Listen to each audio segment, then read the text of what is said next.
ಹೌದು. ಆದಿ ಅಭಿ ಫೋನ್ ಮಾಡಿದ್ಲಾ? ಇಲ್ಲಮ್ಮ, ಯಾಕೆ? ಶಿವಗಾಮಿನ ಬೇಲಲ್ಲಿ ಬಿಡಿಸ್ತೀನಿ ಅಂತ ಲಾಯರ್ನ ಕರ್ಕೊಂಡು ಪೊಲೀಸ್ ಸ್ಟೇಷನ್ಗೆ ಹೋಗಿದ್ದಾಳೆ.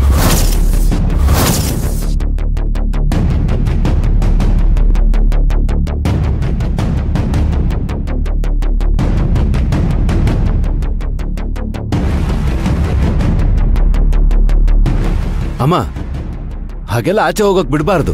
ನೀನ್ ಹೇಳ್ಬೇಕಲ್ವಮ್ಮ? ನಾನು ಹೇಳ್ದೆ ಕಣೋ, ಅವಳು ಕೇಳಲಿಲ್ಲ. ನಮ್ಮ ಅಕ್ಕ ಅಂತವಳಲ್ಲ, ಸ್ಟೇಷನಿಂದ ಅವಳನ್ನ ಆಚೆ ತರಲೇಬೇಕು ಅಂತ ಹೊರಟೋದ್ಲು. ನನ್ನ ಮಾತು ಕೇಳಲೇ ಇಲ್ಲ.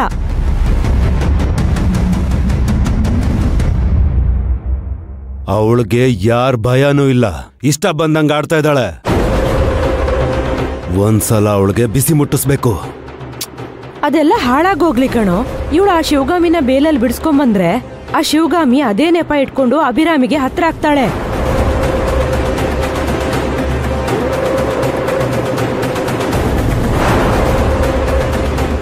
ಆಮೇಲೆ ಆ ಶಿವಗಾಮಿ ನಮ್ ಬಗ್ಗೆ ಇಲ್ಲದನ್ನೆಲ್ಲ ಅಭಿರಾಮಿಗೆ ಹೇಳ್ತಾಳೆ. ಈ ಅಭಿರಾಮಿಗೋ ತಲೆಯಲ್ಲಿ 10 ಪೈಸೆ ಬುದ್ಧಿ ಇಲ್ಲ. ಯಾರು ಏನ್ ಹೇಳಿದ್ರು ಕೇಳ್ತಾಳೆ. ಆ ಶಿವಗಾಮಿ ಹೇಳಿದನ್ನೆಲ್ಲ ಕೇಳ್ಕೊಂಡು ನಮಗ್ ತಿರುಗಿ ಬೀಳ್ತಾಳಷ್ಟೇ. ಇಲ್ದೇ ಇರೋದಲ್ಲ, ಇರೋದನ್ನ ಹೇಳಿದ್ರೆ ಸಾಕು, ಅಭಿರಾಮಿ ಅವಳಿಂದ ದೂರ ಆಗ್ತಾಳೆ. ಇದನ್ನೇನಾದ್ರೂ ಮಾಡಿ ತಡಿಲೇಬೇಕು. ನಾವ್ ಯಾರ್ಯಾರು ಜೊತೆಲಿ ಹೋಗ್ಬೇಕಿತ್ತನ್ಸುತ್ತೆ. ಹೌದು, ಮಲ್ಲಿ ಹೇಳ್ತಿರೋದು ಕರೆಕ್ಟ್ ಆಗಿದೆ. ಅವಳೊಬ್ಬಳನ್ನೇ ಕಳಿಸ್ಬಾರ್ದಿತ್ತು, ಯಾರಾದ್ರೂ ಅವಳ ಜೊತೆಗೆ ಹೋಗ್ಬೇಕಿತ್ತು. ನಾವು ಹೇಳಿದ್ರೆ ಅವಳು ಕೇಳಲ್ವೇ? ಏನ್ ಮಾಡೋದು?